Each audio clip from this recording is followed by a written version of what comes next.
Hello, playmates. How's it going? Yeah, I don't know how many of you actually saw yesterday's banner front page headline in the Daily Mail yesterday. Let our teachers be heroes. That's what it said. Let our teachers be heroes. I couldn't believe it when I saw it. I thought, my God, it's a new depth. I mean, could they really get any lower than hurrah for the black shirts? But let our teachers be heroes. You know, heroes tend to be very dead. That's the problem with heroes. But the word itself has actually been cheapened in the last 10 or 15 years. It seems as though anybody who's in the military is now a hero. Well, as a child of a serviceman, I can state categorically that not all military personnel are fucking heroes, okay? You know, hey, I work in the motor pool, man. I'm not a hero. Well, actually, you can call me a hero if you want to pin a medal on me. Well, yeah, it doesn't happen. It doesn't happen. Can you imagine somebody like, because Mark Francois, the Tory MP, who's a territorial captain or major or something. I know, it's gobsmacking, isn't it? He's in the catering corps, Can you imagine him as a hero, Don't dwell on that too long, but heroes. Let our teachers be heroes. Crass and insensitive, that's what that is. But this culminates, it follows a week, really, of right-wing Labour MPs and others calling for the reopening of schools. A bit hasty, if you ask me. One of them was Andrew Adonis. Andrew Adonis, because let's face it, he's no fucking Adonis, is he? In fact, he actually looks like a sparrow that's been found in a bucket of oil, rescued before it was, before it had a chance to drown.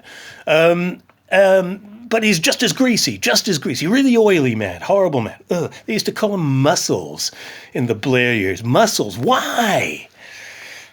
Anyway, what a crass man, because he's been whining about the unions too, about them, having too much power and how they're spoiling everything. Of course, he fails to mention that he's the director or he's got a financial interest in either a company that makes online software or something for schools. He may have something to do with academies too. And then there's Barry Shearman, who is another right-wing Labour MP. Vile man. I don't really know much about him. Do you? Who is this guy? And Andrew Adonis, said on Twitter earlier something about his friends. David Blunkett. Can you imagine having David Blunkett as a friend? Fuck off, man. David Blunkett. And then there was somebody else, and I can't remember who it was. And then, that's right, it was Alan Johnson, the former postman. Alan Johnson, he's kind of a bit of a Strasserite, really. That's for another time. I'll explain that one. Google it, Strasser. Yeah. Anyway, so he said that these two were his friends. He said that they were both former education secretaries, as if that was like, hey, don't come any closer.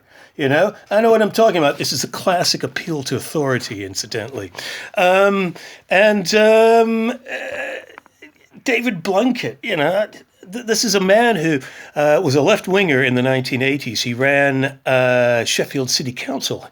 Okay, he was the council leader. They didn't have mayors. Well, they had Lord Mayors, but it's not the same thing.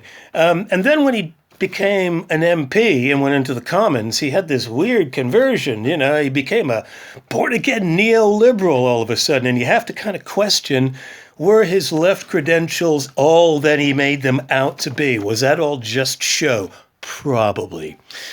So, these people, it's not only those people who've been calling for a premature reopening of schools. There's somebody called Anna Breeze who's been following me on on Twitter. I don't know why. But it's fucking creepy, man. So anyway, she said that I don't want the unions to hold the country to ransom or bring it to its knees or some bollocks like that. And I'm thinking, and so I tweeted, I replied to her. I said, the language you're using is rather Thatcherite, and I would say that that's affected your thinking, which is true. And her reply to me was, I stand up for what's right. Well, that was a red rag to a bull, really. It's like when somebody says to me, it's common sense, okay? It's common sense.